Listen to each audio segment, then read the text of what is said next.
Hasto Kristianto terdakwa kasus dugaan suap pergantian antar waktu DPR RI 2019 dan perintangan penyidikan menjalani sidang perdana di Pengadilan Tipikor Jakarta Pusat. Hasto didakwa telah memberikan suap kepada Wahyu Setiawan dengan tujuan agar Harun Masiku bisa menjadi anggota DPR RI 2019-2024. JPU juga menyatakan Hasto telah merintangi penyidikan hingga mengakibatkan penanganan kasus Harun Masiku terhambat.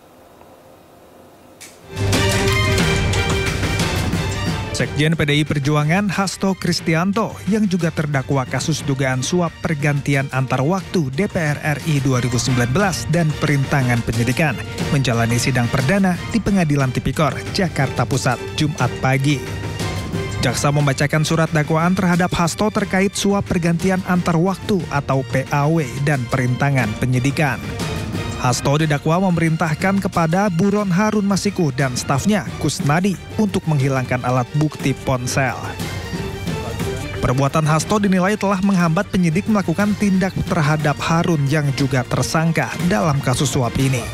Terdakwa bersama-sama Doni Tri Istiqomah, Saiful Bahri dan Harun Masiku telah memberi uang sejumlah $57.350 Singapura atau setara 600 juta rupiah kepada pegawai negeri atau penyelenggara negara, yaitu kepada Wahyu Setiawan selaku anggota Komisi Pemilihan Umum Republik Indonesia periode tahun 2017-2022 yang diangkat berdasarkan keputusan Presiden Republik Indonesia nomor 43/P tahun 2017 tanggal 10 April 2017 tentang pemberhentian dan pengangkatan anggota Komisi Pemilihan Umum yang memiliki wewenang secara kolektif kolegial, antara lain melakukan pengambilan keputusan terkait tahapan-tahapan pemilu dan menerbitkan keputusan KPU terkait hasil pemilu bersama-sama Agustiani Tio Pridelina. Dengan maksud supaya pegawai negeri atau penyelenggara negara tersebut berbuat atau tidak berbuat sesuatu dalam jabatannya yang bertentangan dengan kewajibannya, yaitu uang tersebut diberikan dengan maksud supaya Wahyu Setiawan mengupayakan agar KPU RI menyetujui permohonan pergantian antar waktu atau PAW calon legislatif terpilih daerah pemilihan Sumatera Selatan 1 atas nama Rizky Aprilia kepada Harun Masiku. Sementara itu, dalam kasus suap, Hasto didakwa telah membantu Harun Masiku merebut kursi parlemen pada 2019 lalu dengan menyuap mantan komisioner KPU Wahyu Setiawan. Dengan sengaja mencegah, merintangi atau menggagalkan secara langsung atau tidak langsung penyidikan, penuntutan, dan pemeriksaan di sidang pengadilan terhadap tersangka dan terdakwa ataupun para saksi dalam perkara korupsi, yaitu dengan sengaja telah melakukan perbuatan mencegah, merintangi atau menggagalkan secara langsung atau tidak langsung penyidikan terhadap tersangka Harun Masiku.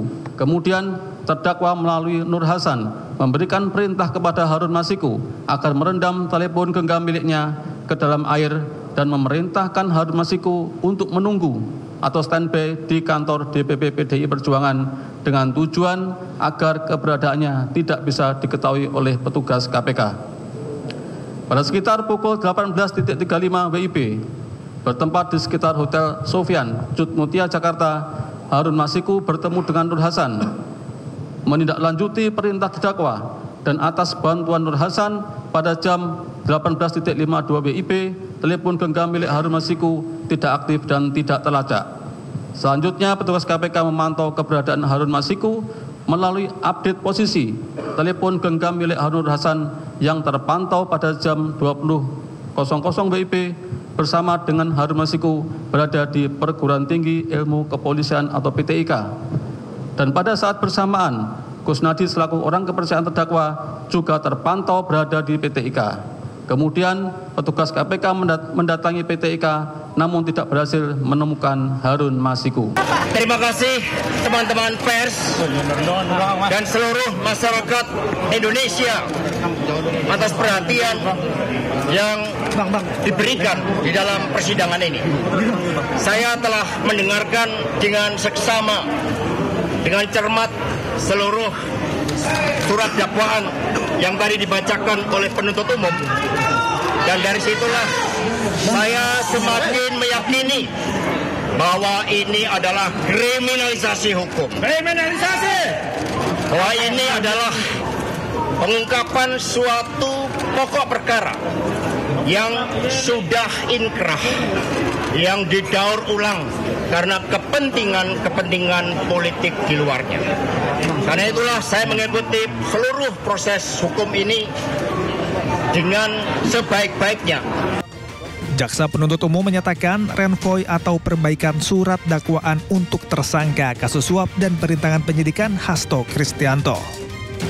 Kuasa hukum Hasto Febri Diansyah mengatakan, meski hanya kesalahan pada satu huruf, tetapi hal tersebut merubah makna yang sangat besar.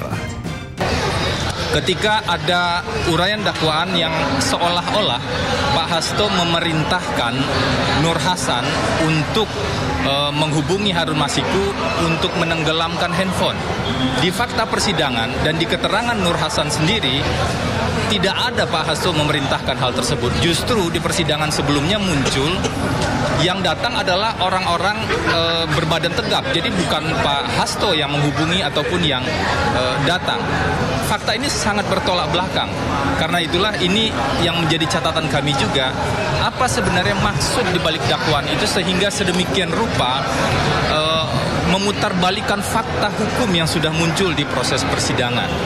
Selain itu, yang juga menjadi catatan kami, pasal 21 ini kan obstruction of justice yang ranahnya mulai dari penyidikan, penuntutan, dan persidangan.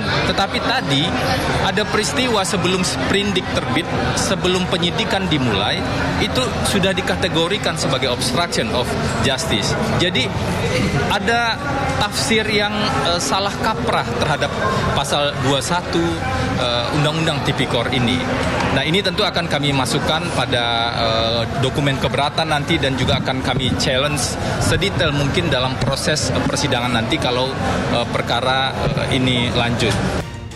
Mendengar keberatan dari kubu Hasto, Ketua Majelis Hakim Rios Rahmanto akan mencatat keberatan tersebut dan mempersilahkan JPU KPK untuk melakukan perbaikan.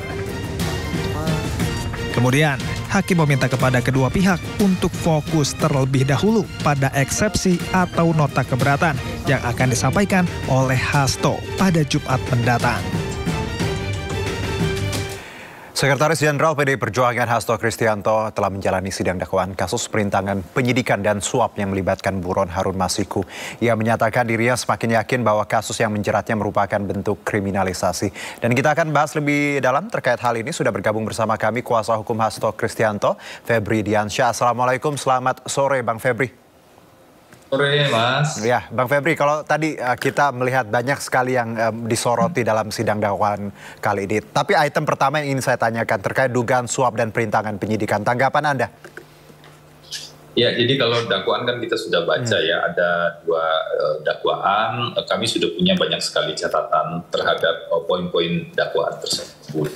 Nanti akan kami uraikan lebih lanjut pada hari Jumat ya, pada agenda eksepsi yang diberikan oleh Majelis Hakim. Okay. Namun saya melihat ini dakwaan tersebut ada kesalahan-kesalahan, mulai dari kesalahan yang minor misalnya terkait dengan salah menggunakan undang-undang. Gitu kan. Ini mungkin satu kata ya, tapi di mata hukum itu sangat serius. Dan kalau dihubungkan dengan proses yang terjadi secepat kilat begitu ya, pelimpahannya hanya 1 hari. Jarak pelimpahan dari penyidikan ke penuntutan pada pelimpahan ke pengadilan itu jaraknya hanya 1 hari. Padahal normalnya itu dilakukan dalam kasus-kasus yang pernah ditangani KPK itu sekitar 2 minggu. Nah, ini dalam 1 hari bisa melimpahkan. Artinya apa? Pekerjaan yang dilakukan mungkin tidak maksimal atau kurang hati-hati dan sejenisnya. Nah, inilah yang berbahaya sebenarnya. Kenapa berbahaya? Dakwaan itu bukan seperti makalah atau paper yang kemudian bisa salah dan kemudian dikoreksi dan diperbaiki begitu ya ketika orang membaca.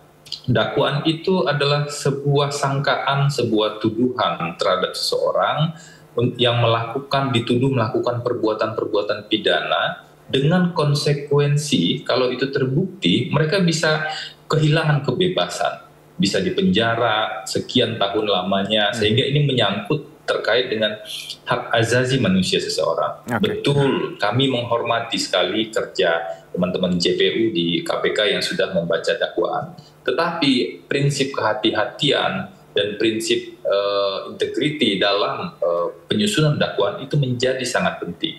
Nah, ini menunjukkan bahwa proses hukum yang terburu-buru itu nggak benar. Proses hukum yang tergesa-gesa itu akan menghambat proses pencapaian keadilan. Bang Febri, berarti kalau tadi Pak Hasto menyebutkan bahwa ada kesan tadi unsur kriminalisasi, dan kalau kita kaitkan dengan tadi dalam 1 hari bisa dilimpahkan, normalnya 2 minggu, tanggapan Anda? Setahu saya selama KPK berdiri, belum pernah ada perkara yang dilimpahkan hanya dengan tenggat waktu 1 hari.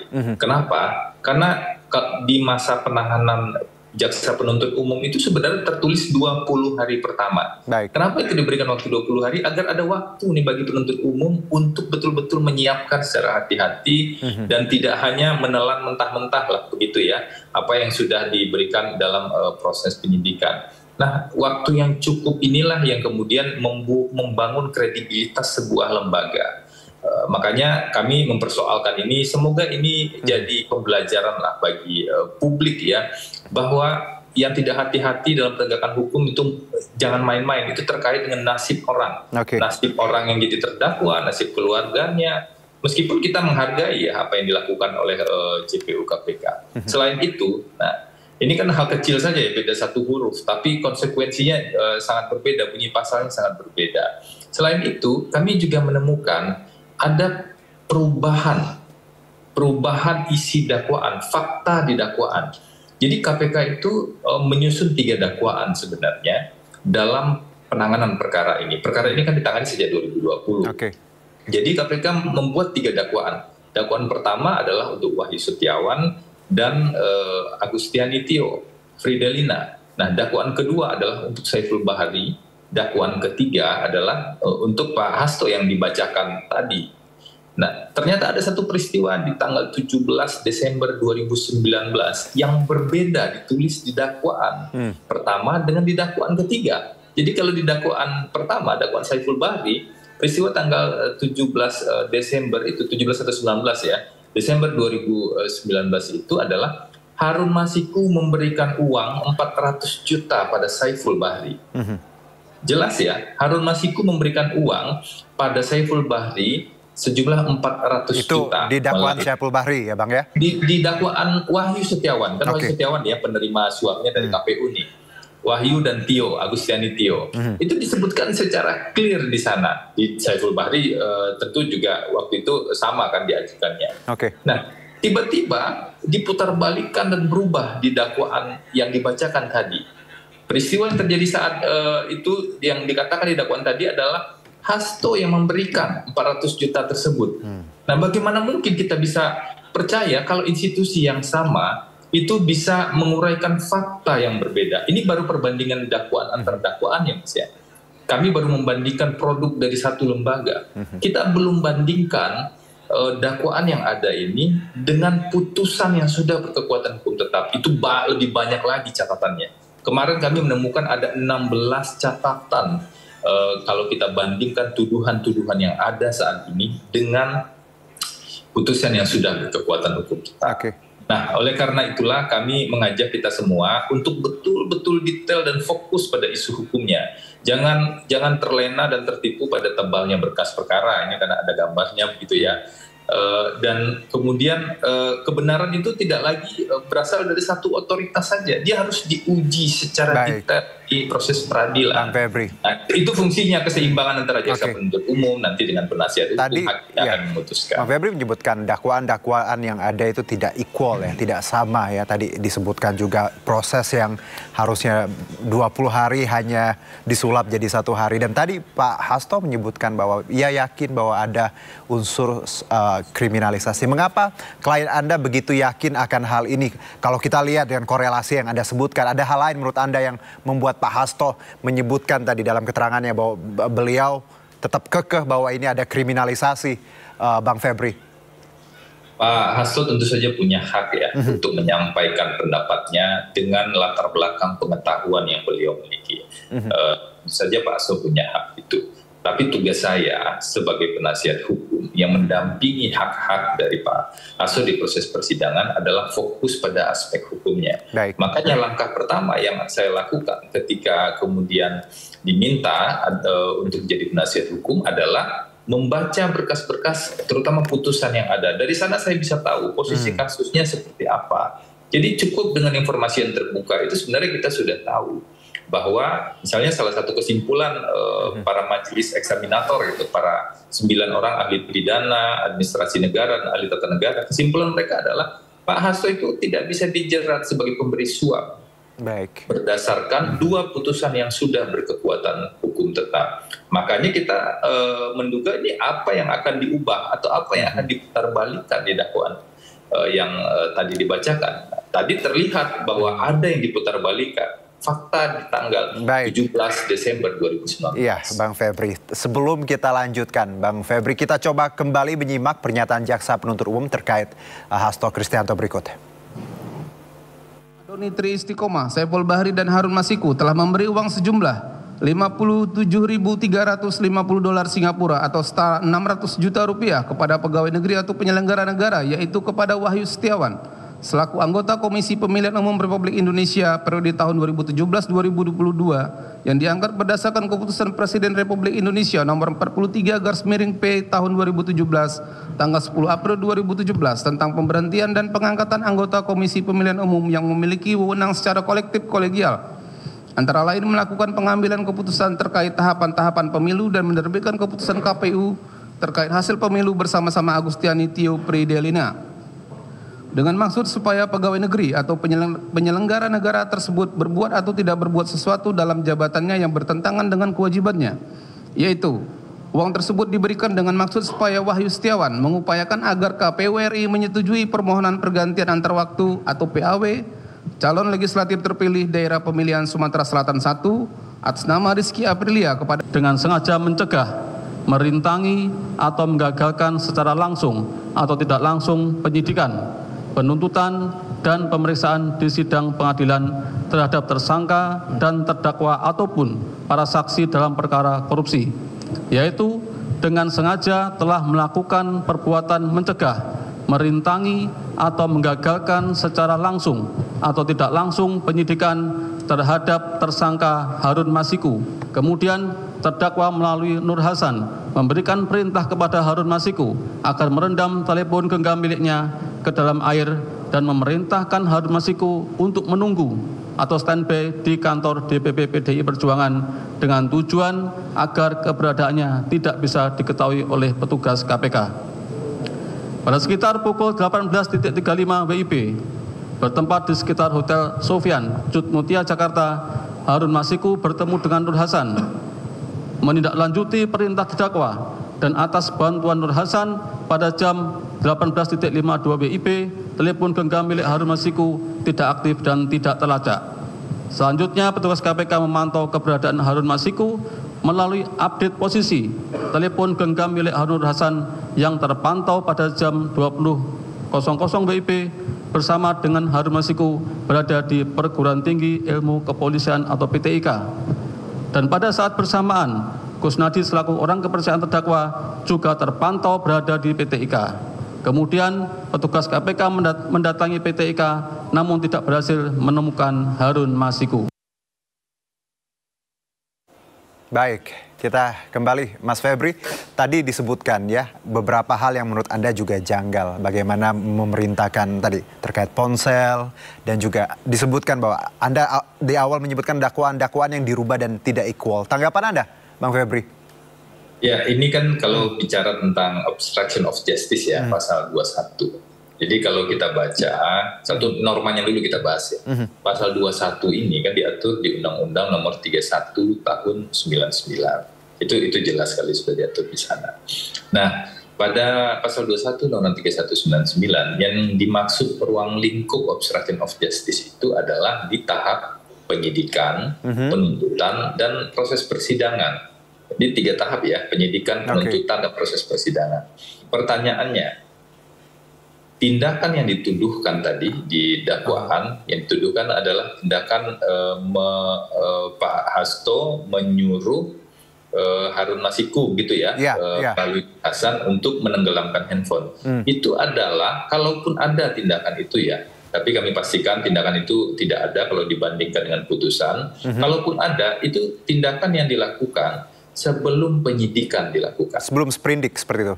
Sprindik besoknya. Oke. Coba perhatikan tanggalnya, tanggal 8 peristiwanya. Sprindik baru diterbitkan tanggal 9. Itu dijelaskan di dakwaan. Nah, bagaimana mungkin tindakan yang dilakukan pada proses penyelidikan ini kemudian dikategorikan obstruction of justice.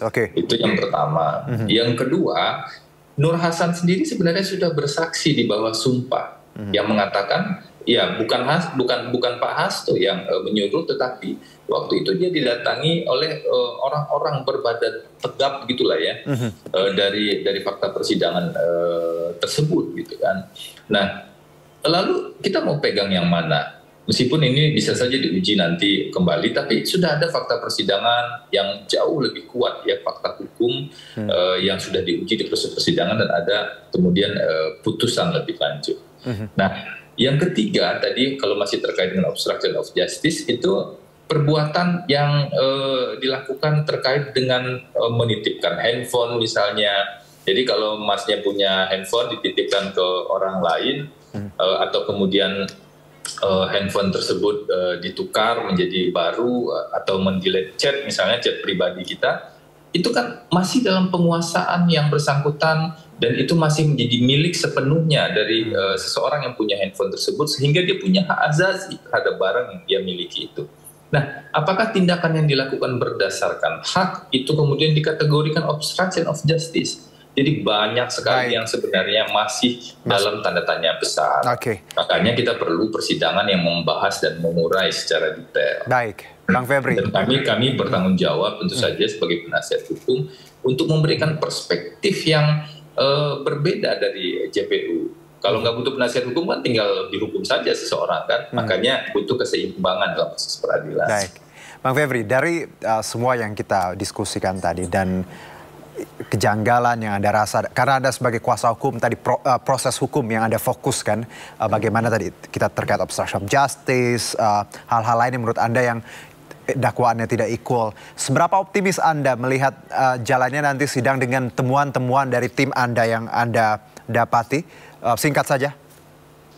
Saya menyebutnya kalau dengan teman-teman ini 0 days. Jadi ini baru, bahkan hari pertama pun belum dimulai. Jadi tidak elok rasanya kalau kesimpulan diambil terlalu dini ya, terkait dengan perkara ini. Karena kami kan juga perlu hormati sepenuhnya yang mulia majelis hakim yang memimpin ini, yang akan menguji ini. Yang bisa kami sampaikan adalah kajian-kajian, analisis-analisis, dan identifikasi yang sudah kami lakukan terhadap putusan ataupun berkas-berkas perkara yang ada. Dan memang banyak sekali masalah. Bahkan majelis eksaminasi terhadap 2 putusan menyimpulkan harusnya Pak Hasto nggak bisa dijerat sebagai pemberi suap. Baik. Dan obstruction of justice tidak bisa dikenakan secara sekaligus dengan orang yang diduga sebagai pelaku. Baik, Bang Febri, terima kasih banyak untuk waktunya sore ini. Salam sehat. Terima kasih Bang Febri. Ya, pemirsa, KPK merilis 5 tersangka korupsi iklan Bank Jabar Banten BJB, salah satunya Dirut BJB Yudi Renaldi. Para tersangka bersekongkol menyunat anggaran iklan 400 miliar rupiah.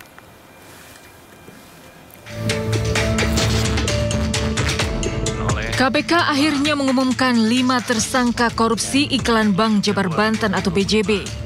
3 tersangka dari internal Bank BJB termasuk Dirut Yudi Renaldi serta 2 orang pihak swasta. Korupsi berawal saat BJB menempatkan anggaran iklan 409 miliar melalui kerjasama 6 agensi yang ditunjuk Dirut BJB. Namun ternyata realisasi iklan yang dibayarkan hanya sekitar 100 miliar rupiah. Suatu penempatan iklan yang sebenarnya PT BJB itu bisa langsung menempatkan ke media, namun digunakan pihak agensi guna mengambil sejumlah uang tadi di 2,5 tahun, kurang lebih 222 miliar.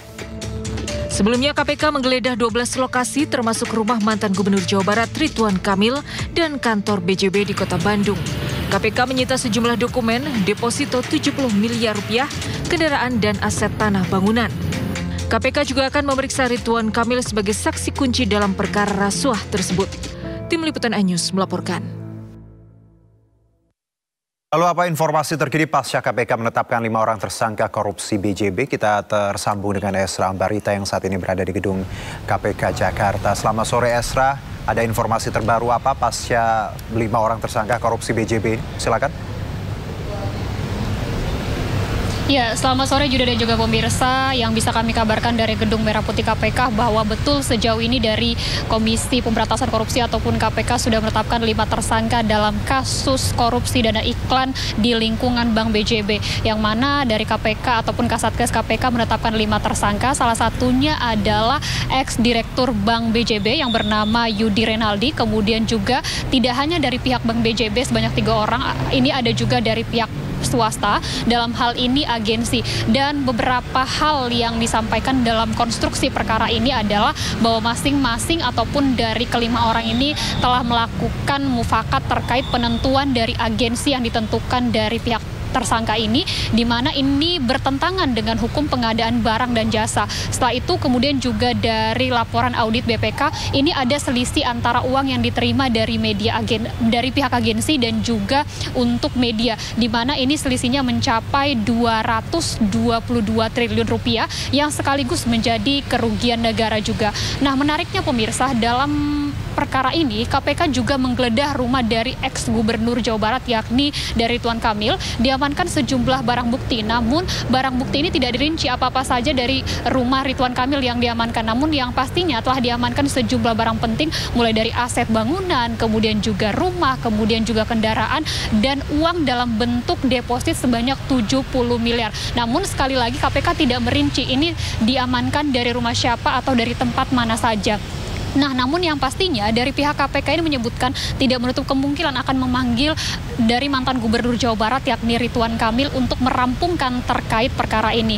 Namun sebanyak 5 tersangka ini sudah dikenakan pasal Undang-Undang Tipikor Tindak Pidana Korupsi yakni pasal 2 ayat 1. Jadi Judo dan juga pemirsa, kita akan nantikan bersama apakah nanti dari mantan gubernur Jawa Barat yakni Ridwan Kamil juga akan memberikan keterangan lebih lanjut, karena mengingat Ridwan Kamil masih memberikan keterangan tertulis bahwa betul ada perkara ataupun ada pemeriksaan dilakukan di rumahnya di Jawa Barat, namun ia tidak membeberkan atau tidak bisa memberikan respon lebih lanjut apa yang diamankan kemudian terkait pemeriksaan. Namun lebih rincinya ia menyatakan ia siap mengikuti prosedur hukum sesuai dengan apa yang disampaikan oleh KPK. Juno. Terima kasih Esra Ambarita langsung dari Gedung KPK Jakarta. Selamat bertugas kembali. Kita ke informasi berikutnya pemirsa. 8 jam diperiksa sebagai saksi mantan Komisaris Utama Pertamina Basuki Cahayapurnama mengaku data yang dimiliki Kejaksaan Agung terkait korupsi tata kelola minyak mentah ternyata jauh lebih banyak dari yang dimiliki Ahok. Pihak Kejagung pun akan kembali melakukan pemeriksaan lanjutan terhadap Ahok usai mengumpulkan bahan bukti.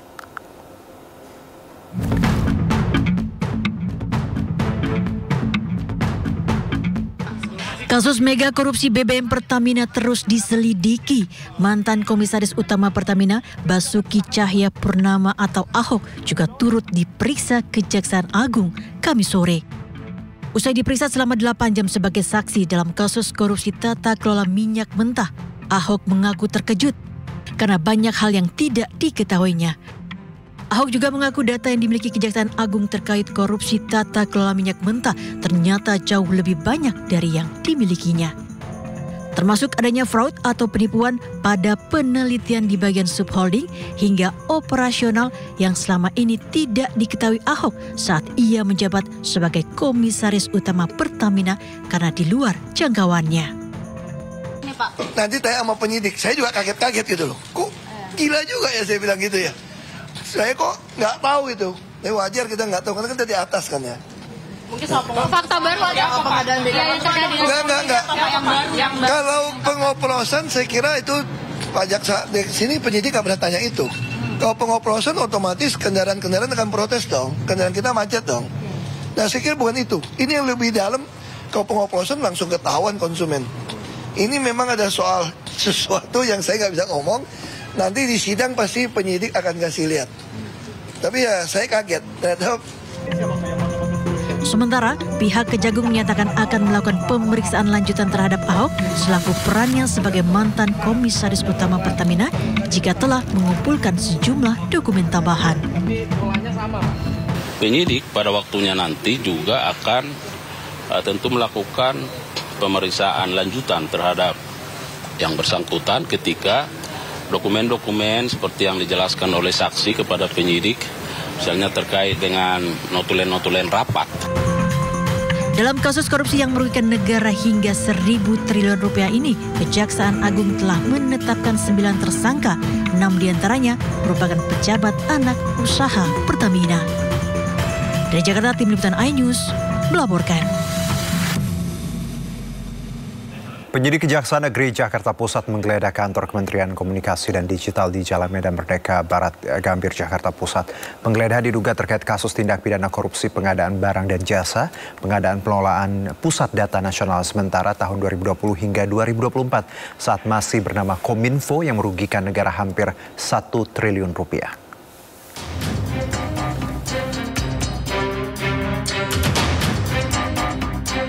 Kantor Kementerian Komunikasi dan Informatika yang kini menjadi Kementerian Komunikasi dan Digital, Komdigi, Kamis siang digeledah penyidik Kejaksaan Negeri Jakarta Pusat.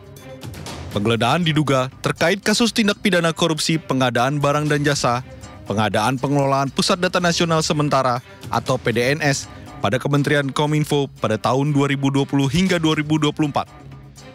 Menurut Kepala Kejaksaan Negeri Jakarta Pusat, Safrianto Suryat Putra, pada tahun 2020, pejabat Kominfo bersama dengan perusahaan swasta diduga melakukan pengkondisian memenangkan PT AL dengan nilai kontrak mencapai 60 miliar. Meski telah menghabiskan anggaran mencapai 1 triliun rupiah, tetapi pelaksanaannya tak sesuai dengan Perpres nomor 95 tahun 2018 tentang sistem pemerintahan berbasis elektronik. Dan beberapa tempat lainnya di Jakarta Pusat, Jakarta Selatan, Bogor, serta Tangerang Selatan terkait dengan penyidikan dugaan tindak pidana korupsi pada kegiatan pengadaan barang dan jasa, pengadaan data nasional sementara tahun 2020 sampai dengan 2024. Penyidik juga melakukan penggeledahan di sejumlah tempat lainnya di wilayah Jakarta Pusat, Jakarta Selatan, dan Bogor. Penyidik mencita beragam barang bukti mulai dari dokumen, uang tunai, pecahan rupiah dan dolar, mobil, tanah, bangunan serta barang bukti elektronik lainnya yang diduga berhubungan dengan tindak pidana korupsi Akwo. Dari Jakarta Pusat, Rani Sanjaya, iNews melaporkan. Pemirsa, Kapolres Ngada menjadi tersangka kasus kekerasan seksual. 4 orang menjadi korban di mana 3 diantaranya masih di bawah umur. Dengan tangan terborgol dan berbaju tahanan oranye, mantan Kapolres Ngada Fajar Widya Dharma digiring ke ruang konferensi pers Kamis sore. Mantan perwira polisi berpangkat AKBP itu ditetapkan tersangka pencabulan anak dan langsung ditahan di rutan Barreskrim Polri. Dari hasil pemeriksaan, tersangka melakukan pelecehan seksual kepada 4 orang, 3 diantaranya masih di bawah umur, yakni berusia 6 tahun, 13 tahun, dan 16 tahun. Sementara 1 korban lain berusia 20 tahun. Selain melakukan pelecehan seksual dengan korban anak, tersangka merekam serta menyebarkan perbuatan bejatnya. Penyidik juga menemukan fakta jika mantan Kapolres Ngada ini menggunakan narkoba. Polisi telah melakukan pemeriksaan terhadap 16 orang saksi dari peristiwa ini.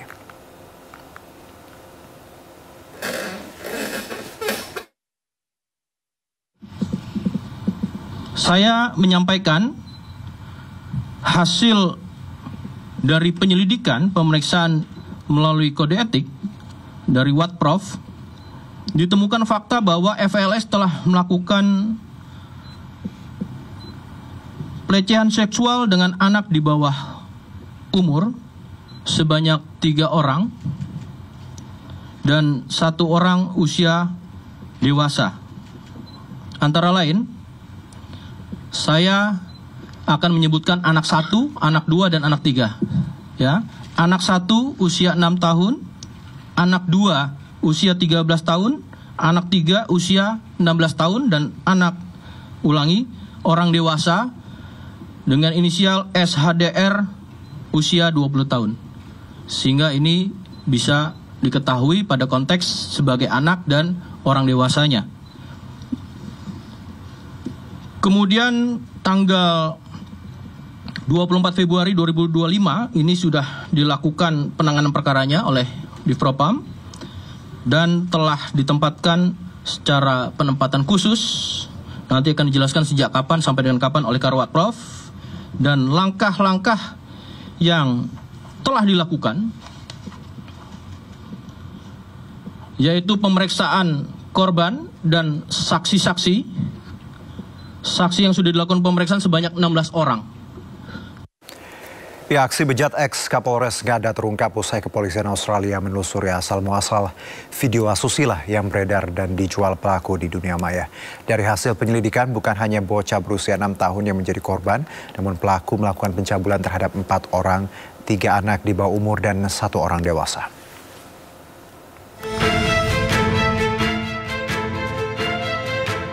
Sungguh miris, Fajar Widya Dharma harus berurusan dengan instansinya sendiri, kepolisian, akibat perbuatan bejat yang dilakukan. Mantan Kapolres Ngada berpangkat AKBP ini tak dapat berkutik setelah Kepolisian Federal Australia menemukan video asusila yang dibuatnya dan dijual di media sosial. Dari penyelidikan polisi, Fajar Widya Dharma mengaku mencabuli bocah 6 tahun di sebuah hotel di Kota Kupang, Nusa Tenggara Timur, 11 Juni 2024. Korban diantarkan seorang remaja dengan imbalan 3 juta rupiah. Tersangka juga memvideokan pencabulan dan mengunggah ke situs porno di Australia. Sejumlah barang bukti didapatkan di lokasi, mulai dari keterangan 9 saksi, rekaman CCTV, dan dokumen registrasi di resepsionis. Dari penyelidikan terungkap, korban pencabulan bukan hanya 1 orang, namun ada 4 orang, 3 anak berusia 6, 13, dan 16 tahun, serta 1 orang dewasa berusia 20 tahun. Mantan perwira polisi berpangkat AKBP itu akhirnya ditetapkan sebagai tersangka pencabulan anak dan terbukti positif narkoba. Fajar Widya Dharma ditahan di Rutan Bares Krim Polri, terancam pidana berlapis dan terancam dipecat dari Polri. Tim Liputan iNews melaporkan. Ya, menguaknya kasus ex-Kapolres Ngada yang melakukan pencabulan terhadap 4 orang, 3 anak di bawah umur dan 1 orang dewasa menjadi alarm peringatan terkait kasus pornografi anak yang kian mengkhawatirkan. Bahkan terbaru pemirsa, menurut survei National Center for Missing and Exploited Children, Indonesia menduduki peringkat keempat secara global dan peringkat kedua di ASEAN dalam jumlah kasus pornografi anak di ruang digital. Kita akan membahas hal ini bersama 2 narasumber. Sudah bergabung bersama kami staf ahli Kapolri Arianto Sutadi dan juga Komisioner Komisi Perlindungan Anak Indonesia Bapak Kawian. Assalamualaikum, selamat sore Pak Kawian, Pak Arianto. Selamat sore. Selamat sore. Ya, terima kasih sudah bergabung bersama kami. Saya izin ke Pak Arianto terlebih dahulu. Pak Arianto, kalau kita bicara strategi kepolisian dalam mengidentifikasi dan menangkap pelaku penyebaran konten pornografi anak, Pak, dan kaitannya dengan kasus Kapolres Ngada, bagaimana tanggapan Anda, Pak? Maksudnya bagaimana? Ya. Strategi bagaimana? Kita tahu bahwa kasus ini membuat kita tadi ada surveinya Indonesia darurat pornografi nomor 2 di ASEAN, Pak. Bagaimana kepolisian bisa tadi berstrategi mengidentifikasi dan menangkap pelaku penyebaran konten pornografi anak, Pak? Oh iya, cyber kita cyber Polri memang sudah ada, tapi memang patut diakui ya kalau dibandingkan dengan masifnya kejahatan di cyber ini, ya kita memang masih kurang memadai. Apalagi kalau dalam meng-counter itu kan kita kalau mau men-take down segala tidak mempunyai kewenangan untuk langsung. Biasanya kalau ada suatu konten yang kurang baik ataupun melawan hukum, kita hanya mengkomunikasikan kepada Kominfo untuk men-take down itu. Kemudian contoh seperti hoax dengan apalagi dengan perdagangan yang seperti itu. Itu jadi kita boleh dikatakan memang lebih cepat kejahatannya itu daripada dunia maya kita untuk mengantisipasi. Tetapi kalau untuk kasus ini yang Pak Kapolres Ngada ini ini justru ini terungkapnya ini bukan karena dari patroli, tapi gini, dia sendiri yang mengunggah kemudian dikirim ke di luar negeri sana. Nah kemudian patroli daripada polisi Australia lah yang kemudian mendapatkan ini kalau ada konten, ada kekerasan seksual, sehingga karena sumbernya dari Indonesia dikirimlah ke Indonesia, ditanyakan kepada perlindungan perempuan kalau nggak salah, saya tidak tahu persis, tapi kemudian itu dilaporkan ke BUPI Internasional Polisi dan Polri mengadakan penyidikan di Polda dan langsung ditekel oleh Mabes Polri. Jadi ini tersebarnya itu justru karena memang sengaja diunggah sendiri oleh pelakunya itu, Pak. Dan tadi dilaporkan dari Australia, Pak Arianto ya. Bukan temuan kita organik sendiri seperti itu. Bukan. Baik, saya ke KPAI, Pak Kawian. Pak, kalau kita bicara langkah Pak konkret yang harus diambil dalam menanggulangi penyebaran konten pornografi anak di Indonesia. Kalau tadi kan kita dapat laporannya dari Australia malah Pak. Kalau bicara organik lokal, apa yang harus dilakukan pemerintah agar kita harusnya lebih cepat lagi dari dalam negeri, Pak Kawian? Baik, terima kasih. Pertama, saya apresiasi aparat kepolisian yang bertindak cepat ya, menindak oknumnya sendiri yang melakukan kejahatan ya. Ini kejahatannya berlipat. Kejahatan pornografi, penyebar luasan informasi pornografi lewat media sosial, kemudian juga pelecehan seksual. Nah, ini apa yang harus dilakukan adalah pertama adalah pencegahan dan penanganan. Pencegahan harus segera disahkan undang-undang tentang tata kelola perlindungan anak di ranah digital yang sekarang ada di Komdigi, sedang dibahas ya. Yang kemudian juga penegakan hukum. Nah, ini soal penegakan hukum, pelaku mantan Kapolres tersebut harus ditindak sesuai dengan Undang-Undang Perlindungan Anak.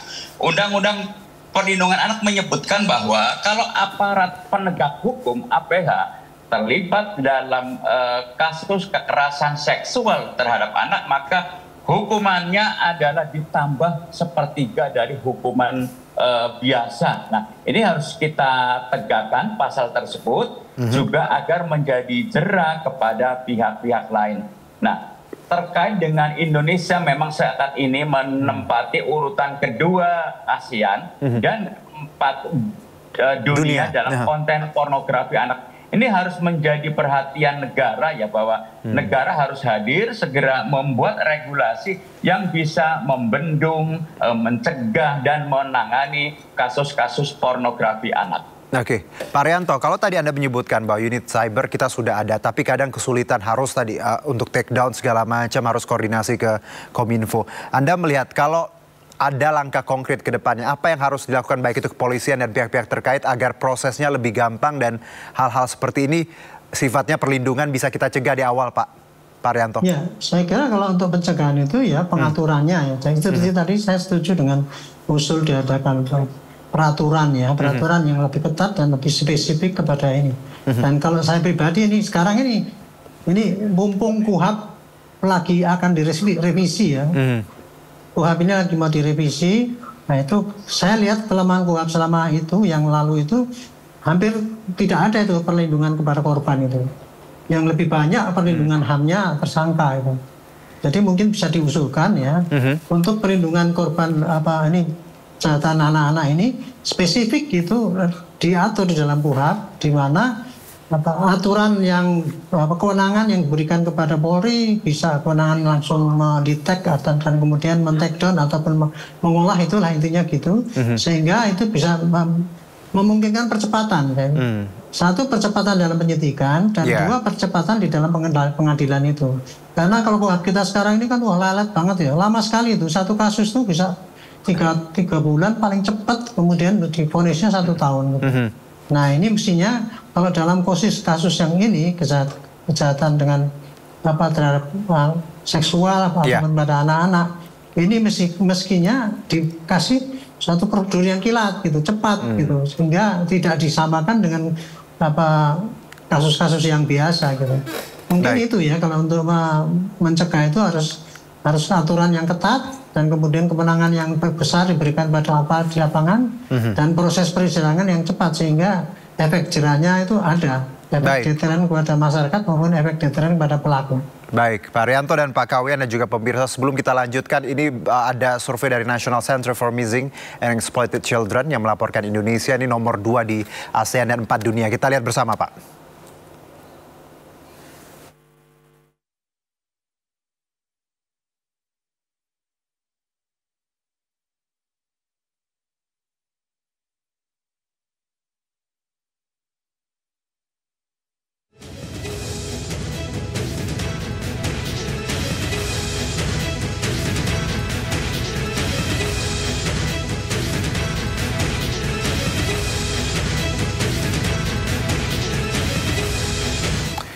Ya, itu angka yang cukup ironis ya Pak ya, untuk kita negara yang disebut punya etika, agama yang bagus, tapi justru pornografi dan anak itu nomor 2 di ASEAN dan 4 di dunia. Saya ke Pak Kawian. Pak, kalau tadi Anda menyebutkan bahwa ya perlindungan ya, peraturan tadi yang harus dibuat lagi lebih baik lagi.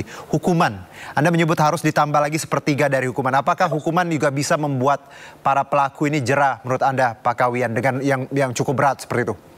Ya, hukuman itu harus ditegaskan, dilakukan, ya dijatuhkan kepada pelaku ya, dan itu harus dipublikasikan ke masyarakat supaya masyarakat juga tahu dan untuk bisa menjadi efek jerah. Dan saya tertarik untuk menambahkan dari apa yang disampaikan oleh Pak Arianto tentang perlindungan terhadap korban nih. Korban anak ini sambil kita menunggu proses hukum terhadap pelaku, yang tidak diboleh ditunda adalah perlindungan khusus kepada para korban yang merupakan anak-anak ya. Jadi segera dilakukan perlindungan, dikembalikan hak-haknya seperti rehabilitasi, seperti hak pendidikan, seperti hak untuk bersama keluarga, dan yang juga penting adalah dilarang mempublikasikan identitas para korban karena para korban masih punya masa depan, para korban merupakan masih anak-anak, dan juga, sekali lagi tidak boleh dipublikasikan identitasnya, apakah itu sekolahnya, apakah itu namanya, apakah itu alamatnya, identitas dan orang tuanya. Tentang larangan publikasi identitas korban ada di Undang-Undang tentang Perlindungan Anak, ada juga dalam peraturan Dewan Pers tentang pemberitaan ramah anak. Jadi sekali lagi yang tidak boleh ditunda adalah perlindungan terhadap korban, karena korban merupakan anak-anak yang masih punya hak untuk masa depannya. Oke, jadi proses pemulihan dan reintegrasi sosial ini penting ya, Pak Kawian, ya, untuk dilaksanakan. Tapi Pak Kawian, tadi yang menarik bagaimana sebenarnya Pak Arianto juga menyebutkan bahwa harus ada spesifik KUHP, kewenangan kepolisian yang lebih ringkas lagi, lebih cepat lagi. Kalau sekarang kan memang prosesnya agak sedikit berlarut-larut. Dari Anda sendiri, Pak Kawian, punya catatan apa terkait ini? Betul ya, bahwa anak-anak yang menjadi korban kekerasan seksual, baik itu di ranah langsung maupun daring digital, itu besar ya. Catatan kami bahwa perlu segera dirumuskan ya, dibuat undang-undang yang mengatur perlindungan anak di ranah digital ya, seperti tadi yang dilakukan oleh mantan Kapolres tersebut kan, dia melakukan pelecehan, memproduksi kontennya, menyebarluaskan kontennya, dan di dalamnya juga ada praktek tindak pidana perdagangan orang ya, eksploitasi juga. Jadi ini harus menjadi perhatian kita semua supaya ada pasal khusus yang menjerat perilaku kriminal, perilaku pidana tersebut. Oke, Pak Arianto, dengan adanya tadi celah yang kita diskusikan bersama, apakah menurut Anda ini membuat tadi angka pornografi anak di Indonesia ini tinggi seperti itu, Pak? Jadi kalau kita coba perbaiki tadi hal-hal yang kita sebutkan, baik itu spesifik KUHP-nya, kewenangannya, Anda yakin bahwa nanti kepolisian dan instansi terkait ke depannya bisa bekerja lebih baik lagi, Pak, terkait pornografi anak? Ya, saya kira gitu ya. Intinya begini Pak, kalau polisi itu ya bisa bekerja dengan cepat apabila memungkinkan undang-undangnya itu ada dan kemudian tidak menghambat dalam tanda petik ya. Itu yang pertama. Yang kedua, dengan adanya ini Pak, peningkatan itu sebetulnya polisi sudah termasuk sigap ya Pak. Pak Kapolri sudah membuat direktorat khusus untuk itu, PPA, PPO itu malah khusus ya. Dan sekarang kecepatannya atau bertindaknya itu sangat agresif gitu ya. Tetapi ya itu yang masifnya daripada cyber di medsos itu sangat dahsyat ya. Kita sendiri kadang-kadang yang kewalahan kalau kita baca saja itu ya untuk menyampaikan hanya untuk mendetek aja apalagi untuk menindak gitu. Baik. Nah, ini silakan Pak Arianto. Ya semangat itu sudah tinggi ya Pak. Tapi kalau tidak dilengkapi dengan aturan yang memungkinkan untuk kita berbuat cepat, itu jadi juga pasti akan meningkat terus kalau tidak diantisipasi dengan yang spektakuler gitu Pak. Baik. Makanya saya kesempatan ini yang KUHAP sekarang mau diketok nih 2 bulan ini. Nah itu masukan itu mungkin dari perlindungan anak dari Bapak mungkin bisa nyarankan itu Pak, itu tambahkan.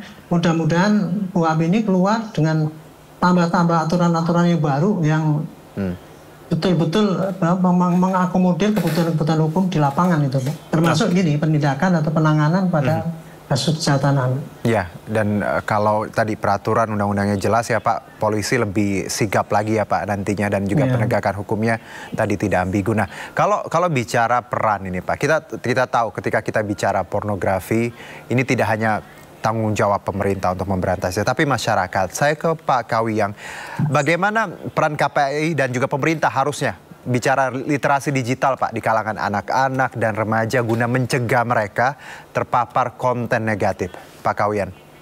Baik, ini memang sesuatu yang tidak mudah ya. Di tengah era digitalisasi yang dahsyat begini ya, sebagian besar anak-anak kita berinteraksi di ranah digital ya. Sementara pada saat yang sama orang tua kita yang mestinya punya peran melakukan pengawasan, memberikan literasi, tetapi kan faktanya banyak orang tua yang juga masih harus banyak belajar. Ya. Dan faktanya juga banyak orang tua yang sibuk dengan pekerjaannya karena memang mereka harus beraktivitas untuk sehari-hari, maka selain tidak punya literasi, kemampuan literasi juga tidak punya waktu. Nah, dalam rancangan peraturan pemerintah tentang tata kelola perlindungan anak di ranah digital itu ada kewajiban bagi PSE atau penyelenggara sistem elektronik atau platform media sosial untuk melaksanakan apa yang disebut dengan tanggung jawab sosial. Tanggung jawab sosial itu berupa memberikan literasi, memberikan edukasi kepada masyarakat supaya peduli, supaya aware terhadap aktivitas anak-anak mereka di ranah digital supaya kita mengawasi dan sebagainya. Pak Kawiyan, Pak Arianto, terima kasih untuk bincang singkat kita. Semoga nanti penegakan hukumnya makin baik ya Pak,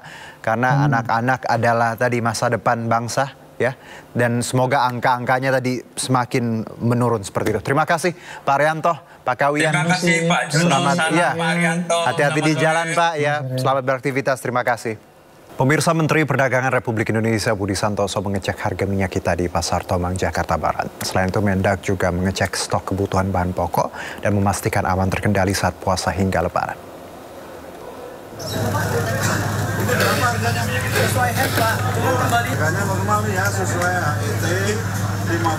Menteri Perdagangan Budi Santoso yang didampingi Menteri Lingkungan Hidup Hanif Faisal meninjau harga minyak kita di Pasar Tomang, Jakarta Barat.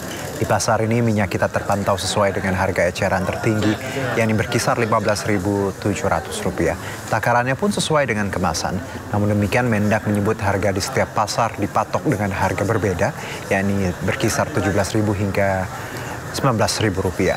Selain mengecek minyak kita, Mendak juga mengecek stok kebutuhan bahan pokok dan memastikan aman terkendali saat puasa hingga Lebaran.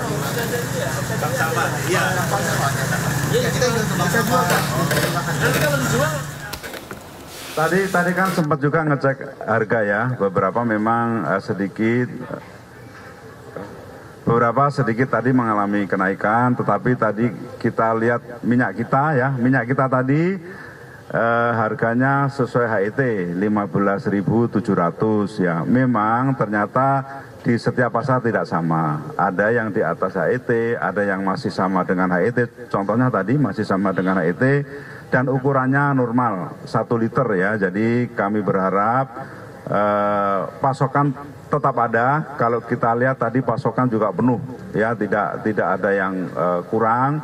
Jadi kita harap sampai Lebaran dan seterusnya ya, terutama menjelang Lebaran ini pasokan cukup, harga terkendali. Nanti kami juga minta tolong Pak Wali Kota Pak ya, bisa dimonitor terus kita bareng-bareng dengan pemerintah daerah untuk memonitor ketersediaan pasokan menjelang Lebaran ini. Tadi lihat daging sapi juga harganya ada yang 130, padahal harga acuannya 140, berarti masih di bawah harga acuan ya. Kita harapkan pasokan terjamin. Tadi menurut pedagang juga pasokan nggak pernah terlambat ya. Jadi pasokan terjamin, harga terjangkau. Mudah-mudahan masyarakat bisa menikmati Lebaran dengan damai ya, dengan harga-harga. Ya, kisru minyak kita tak sesuai takaran. DPR RI melakukan sidak minyak kita di Pasar Kramat Jati, Jakarta Timur. Dari temuan sidak yang dipimpin oleh Wakil Ketua DPR RI Sufmi Dasko, satu merek minyak kita tidak sesuai takaran. Minyak kita yang seharusnya berisi 1 liter, namun ketika diukur hanya berisi 800 ml. Tidak hanya itu, satu merek minyak kita juga tidak mencantumkan tanggal kadaluarsa dan dijual dengan harga yang lebih tinggi dari harga eceran tertinggi. Sementara itu 3 merek minyak kita lainnya setelah dilakukan pengukuran hasilnya sudah sesuai dan sudah dijual sesuai dengan harga HET, yakni Rp15.700 per liter. Dari adanya temuan ini, DPR meminta Kementerian Perdagangan dan Satgas Pangan untuk segera menindaklanjuti temuan minyak kita yang tidak sesuai. Wakil DPR RI Sufmi Dasko juga berharap Kementerian Perdagangan bisa memonitoring harga minyak kita agar tetap stabil jelang Lebaran.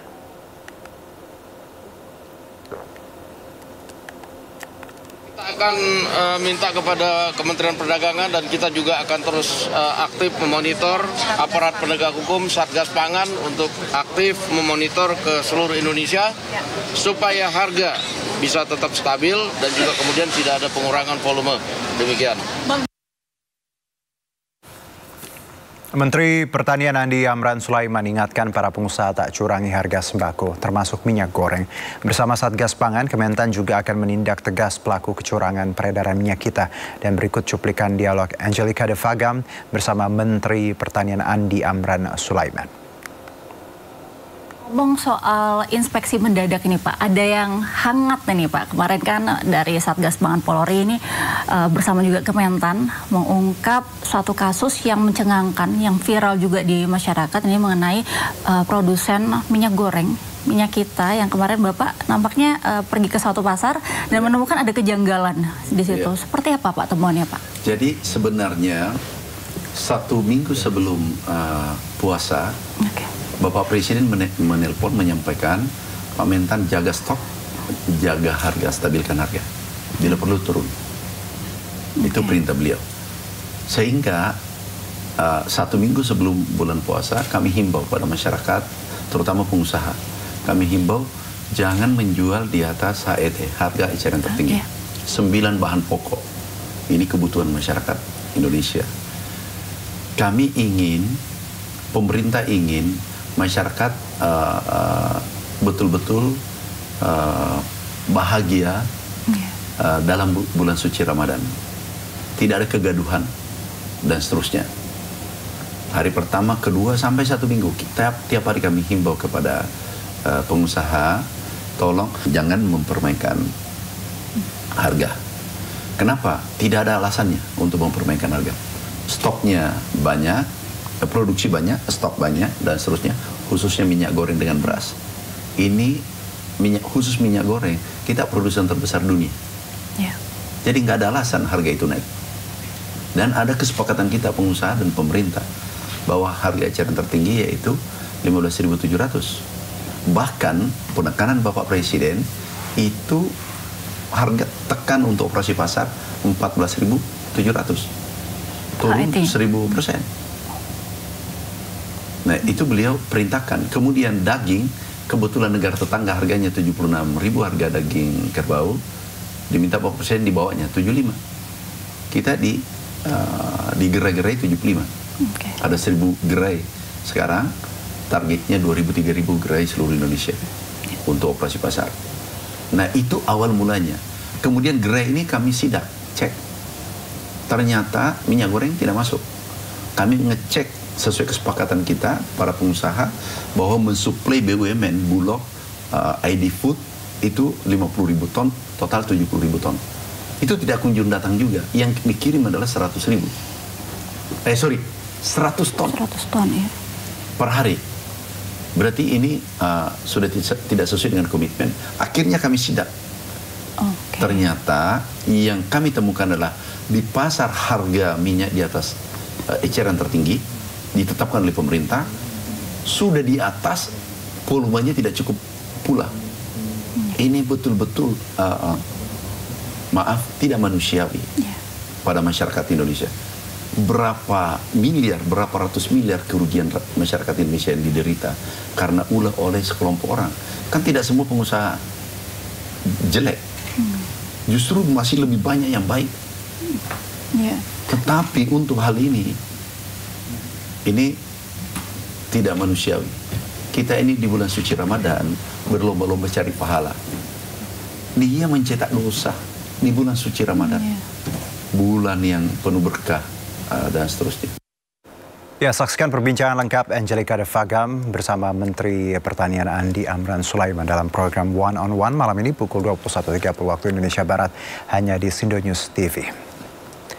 Kita ke informasi berikutnya, pemirsa. Sri Mulyani memaparkan kinerja anggaran pendapatan dan belanja negara untuk 2 bulan pertama tahun 2025. Menkyu memastikan efisiensi anggaran belanja pemerintah tidak akan mengganggu target defisit APBN 2025 sebesar 2,53% terhadap produk domestik bruto. Keseimbangan, terjadi defisit 31,2 triliun rupiah untuk posisi akhir Februari, atau ini sebesar 0,13 dari PDB. Saya ingatkan kembali, kolom sebelahnya APBN didesain dengan defisit 616,2 triliun. Jadi ini defisit 0,13%, tentu masih di dalam target desain APBN sebesar 2,53% dari PDB, yaitu 616,2 triliun rupiah. Sampai dengan akhir Februari, pembiayaan anggaran tercapai 220,1 triliun rupiah. Ini artinya 2 bulan pertama kita telah merealisir pembiayaan cukup besar, 35,7%. Ya, terima kasih Anda masih bersama kami. Pemirsa, mengawali segmen pamungkas, kami akan informasikan 3 berita utama pilihan redaksi Sindo Sore. Hasto Kristianto terdakwa kasus dugaan suap pergantian antar waktu DPR RI 2019 dan perintangan penyidikan menjalani sidang perdana di Pengadilan Tipikor Jakarta Pusat. Hasto didakwa telah memberikan suap kepada Wahyu Setiawan dengan tujuan agar Harun Masiku bisa menjadi anggota DPR RI 2019-2024.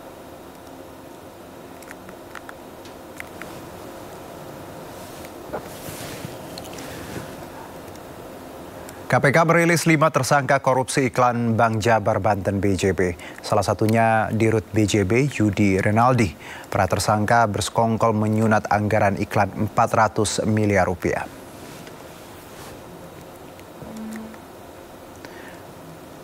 Menteri Perdagangan Republik Indonesia Budi Santoso mengecek harga minyak kita di Pasar Tomang, Jakarta Barat. Selain itu, Mendak juga mengecek stok kebutuhan bahan pokok dan memastikan aman terkendali saat puasa hingga Lebaran.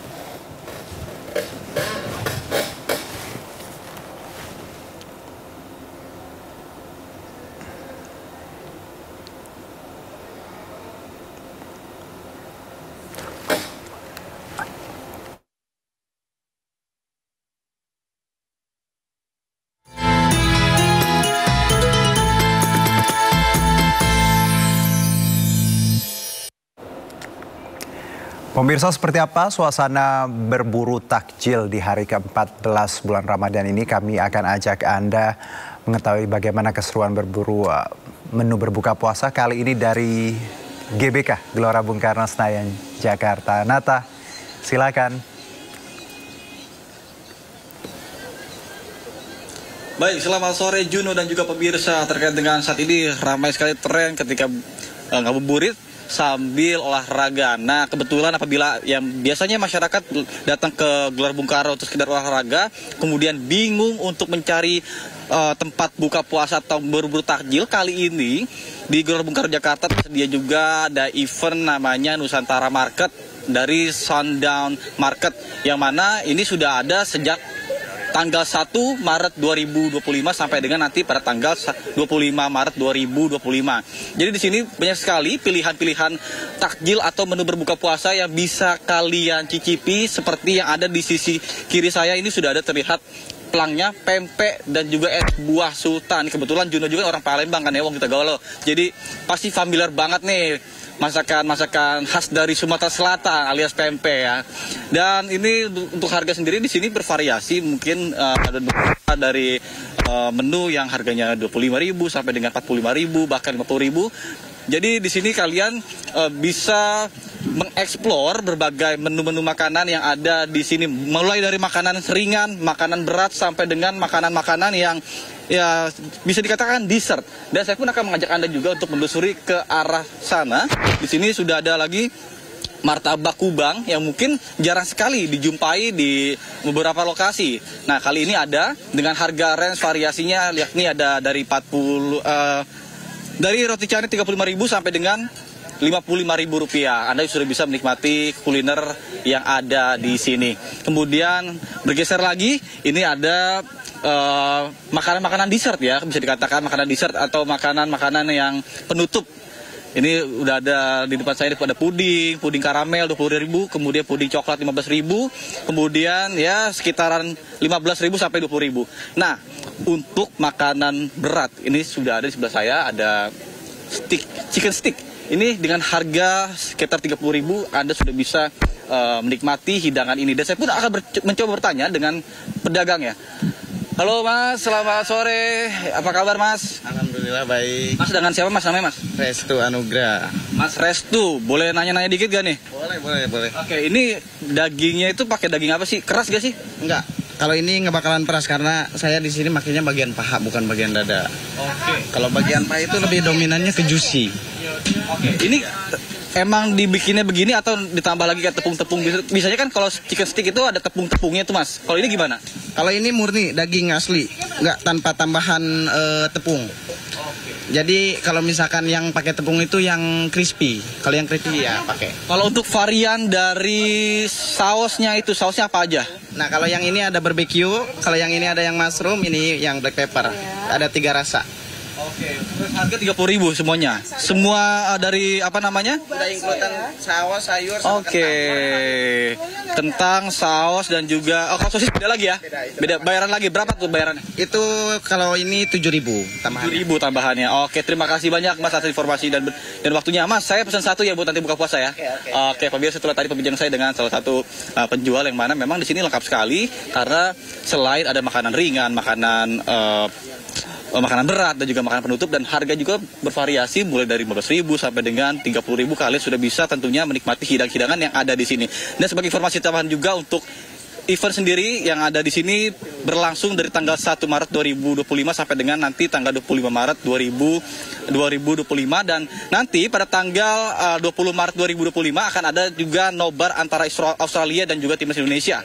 Kemudian ada juga pada tanggal 25 penutupnya ada nobar Indonesia versus Bahrain yang akan diselenggarakan pada pukul 20:45 waktu Indonesia Barat. Jadi buat kalian yang berada di kawasan Gelora Bung Karno Jakarta yang sedang olahraga ataupun berkumpul bersama dengan rekan-rekan kantor, kalian bisa mampir ke sini. Sementara saya kembali kepada Anda di studio Juno.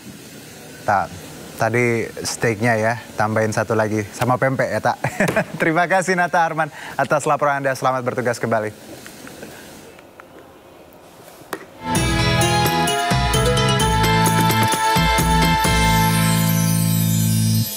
Jelang Piala Asia U17 2025, Indonesia menggelar pemusatan latihan di Stadion Pakansari Bogor, Jawa Barat. Sejumlah persiapan difokuskan pelatih Timnas U17 Nova Arianto, termasuk dari segi mental.